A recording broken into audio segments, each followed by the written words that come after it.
Good afternoon, everyone. It is March the 29th, 2025.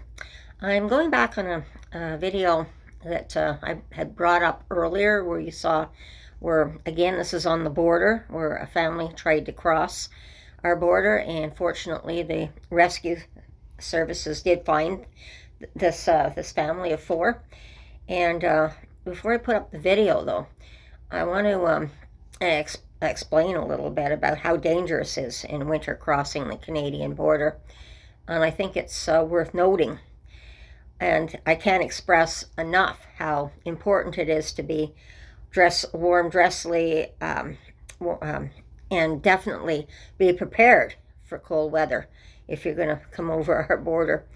Because people perish very easily, as another family did. I believe it was in February 2022, which I told you about, because you're lucky to have got rescued. And these people were very lucky because the rescue crews could not get their snowmobiles through the thick forest. So they had to walk in and try and locate these people, which fortunately they did. They made it to the hospital, and from what I understand from the video, they're fine. The lucky ones, and that's what I'm going to put it at, as the very lucky ones. So they must have been they must have had a horseshoe on their side for luck, because they were extremely lucky. But to try and explain this, I think the best way I could explain just how dangerous it is I want to go back in time a bit again. Another story coming from me, of course.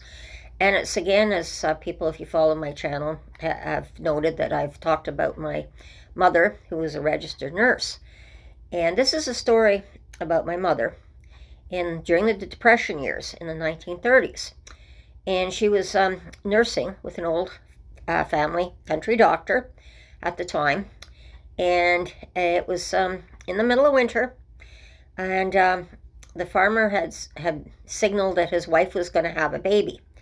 So to deliver this baby, this is what happened, was that they took the sleigh and the horse, well, the sleigh with the horse, and they went up the road as far as they could, but they got lost almost, but they had to make sure they stayed on the road, so they were trying to find the fences for the farmers' fences on either side of the road, and to make sure that they followed up the main road. And of course it was a whiteout at the same time, and it was very difficult to see, because even in the city, when we have that snow hit us, we can barely see across the road. So that's just an example of how they were trying to see their way up the main road to the to get to where the road stopped and where the farmhouse would have been, and they would have had to take the road up to the farmhouse. So they were looking and looking, and what the farmer had to do at that time, because the weather was so bad, was to show that there was an emergency. He tied something red cloth to the end of the fence. And so as soon as they saw the red cloth, they realized, okay, this is where the farmhouse is. Now the buggy was stuck. They couldn't get it out. And so they couldn't get turned into the road up into the farmhouse. So what my ended up happening was my mother ended up being plopped on top of the horse. He was unhitched. The doctor, the snowdrifts were terrible, and the doctor was like 6'5", and my mom was 5'1". So he made sure he put her on top of the horse, and they followed the fence all the way up to the end of the fence. And at the end of the fence, what the farmer had to do to make sure they didn't lose their way just to the farmhouse, it wasn't that far away, but because you couldn't see, he tied a rope from the end of the fence right to the door handle of the farmhouse, so they could follow the rope up. The doctor was able to follow that rope up with leading the horse with my mom on top of the horse. They got to the farmhouse, but there was one problem. They wanted to put the horse in the barn, and that did not work out too well because they couldn't see. So here's my mom and the doctor. They had to bring in the horse right into the kitchen, the old farmhouse with the old-fashioned big kitchen. So the horse is standing there drip drying. My mother's on the old wood stove trying to sterilize the instruments for the doctor upstairs who's delivering the baby. The four farmers pacing the floor, and this was his first child.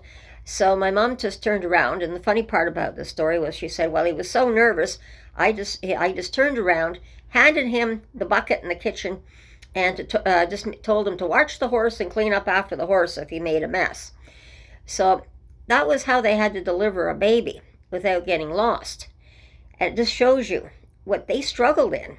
And they don't even have as many new things as what we do. And look at the snowmobiles. Our snowmobiles were useless at this point, trying to get in. They had to walk in, and hopefully they could find them. So I wanted to point that out. And then another time, speaking of babies, I'm going to tell you another time about another incident. A friend of mine was telling me about a friend of hers who was in a farmhouse too. It's another one about a farmhouse. Her husband was was with the army, whatever, so he was away on duty at the time. So she had to call a taxi to get in to the city or the town, wherever it was that she had to go deliver the baby.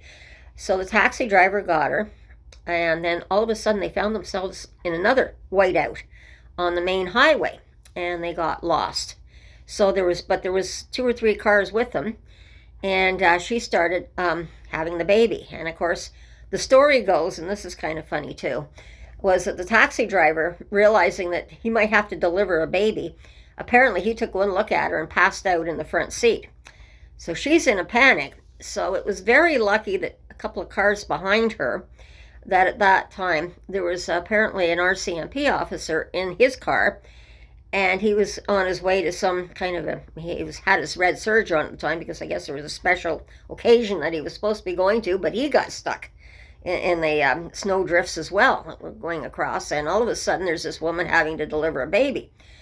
Well, luckily, there was a few cars that were stuck there, and so he was able to get a hold of his dispatch through the radio in the police car at the time, and someone was on the radio for him, so he found himself delivering a baby in the back seat of the car, or the taxi. Well, the taxi cab drivers passed out, and the funny part of the story was that because the taxi driver had passed out and the woman was in frantic state of affairs at the time, the RCMP officer calmed her down, followed the instructions that was given over the phone by his dispatch on emergency childbirth, and the woman's expression after that was, well, at least he, the taxi driver's passed out in the front seat, and that poor officer, his face was as red as his red surge, but at least he wasn't passed out on me.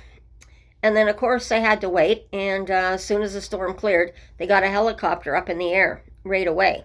So they were able to come and pick her up immediately after the storm finished and got her off to the hospital.